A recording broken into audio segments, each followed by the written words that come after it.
ఏడో ఎక్కంలో ఏదో దాగుందంట చూద్దాం రండి. 7 ఒకట్ల 7 అంటే బాల్యం. 7 రెండ 14 యవ్వనమంట, యవ్వన దశ. 7 మూడుల 21 వివాహ జీవితం.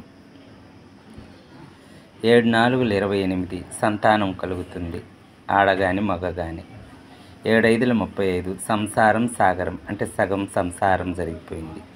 7 ఆరుల 42 బాధ్యతలు పెరిగిపోయాయి.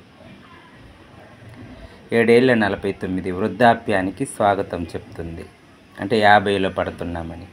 7 ఎనిమిదిల 56 రిటైర్మెంట్కు స్వాగతం చెప్తుంది. 60కి రిటైర్మెంట్ అన్నారు కదా అప్పుడు, ఇప్పుడు 62. 7 తొమ్మిదిల 63 షష్టి పూర్తి చేసుకున్నారు. 7 పదుల 70 బ్రతికి ఉంటామని చెప్పలేము, ఉండొచ్చు కూడా, అంటే జీవితం అలా ఉంటుంది. ఇది మన జీవితంతో ముడిపడిన 7వ ఎక్కం.